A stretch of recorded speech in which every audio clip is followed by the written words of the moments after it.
నెల్లూరు జిల్లాలో కార్పొరేషన్కి చెల్లించాల్సిన ఈ వివిధ రకాల పన్నులో నగరపాలక సంస్థ కమిషనర్ నందన్ కీలక వ్యాఖ్యలు చేశారు. చెల్లించని మొండి బకాయిదారులపై రెవెన్యూ రికవరీ యాక్టును ప్రయోగిస్తామని నందన్ హెచ్చరించారు. గత ఆర్థిక సంవత్సరంలో నెల్లూరు నగరపాలక సంస్థ సుమారుగా 84 కోట్ల రూపాయలను పన్నుల రూపంలో వసూలు చేశామన్నారు. 2025-26 ఆర్థిక సంవత్సరంలో ఇప్పటివరకు సుమారుగా 90 కోట్ల రూపాయలను వసూలు చేశామని ప్రకటించారు. ఆస్తి పన్ను ద్వారా 70 కోట్ల రూపాయలు, ఖాళీ స్థలం పన్నులు 7 కోట్లు, తాగునీటి కుళాయి పన్నులు 10 కోట్లు, ట్రేడ్ లైసెన్స్ సుమారుగా 1 కోటి రూపాయలు వసూలు చేశామని తెలిపారు. వివిధ రకాల ఫండ్స్ ద్వారా నగర వ్యాప్తంగా సుమారుగా 200 కోట్లతో అభివృద్ధి పనులను చేపట్టామని తెలిపారు. నెల్లూరు నగరపాలక సంస్థకు సుమారుగా 300 కోట్ల రూపాయలు మొండి బకాయిలున్నాయని, మొండి బకాయిల సమస్య అభివృద్ధి పనులపై తీవ్ర స్థాయిలో ప్రభావం చూపుతోందన్నారు.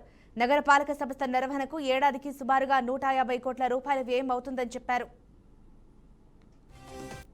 గత ఆర్థిక సంవత్సరం యొక్క రెవెన్యూ వసూలు చూసినట్లయితే గత ఆర్థిక సంవత్సరంలో నెల్లూరు మున్సిపల్ కార్పొరేషన్కి ప్రాపర్టీ ట్యాక్స్ అంటే ఆస్తి పన్ను, కుళాయి పన్ను, అదేవిధంగా ఖాళీ స్థలం పన్ను అన్నీ కలిపి 31 మార్చ్ 2026 నాటికి 25 నాటికి 31 మార్చ్ 2025 నాటికి 83 కోట్ల 46 లక్షల రూపాయలు అంటే దాదాపు 84 కోట్ల రూపాయలు గత ఆర్థిక సంవత్సరం నెల్లూరు మున్సిపల్ కార్పొరేషన్కి పన్నుల ద్వారా వచ్చినటువంటి రాబడి.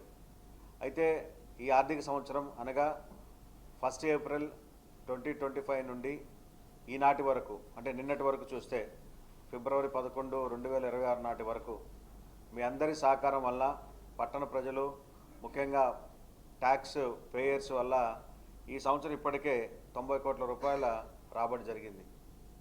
అంటే గత ఆర్థిక సంవత్సరం చివరి నాటితో పోలిస్తే ఇప్పటికే దాదాపు 13 కోట్ల రూపాయలు ఎక్కువగా ట్యాక్స్ కలెక్షన్ చేశాము.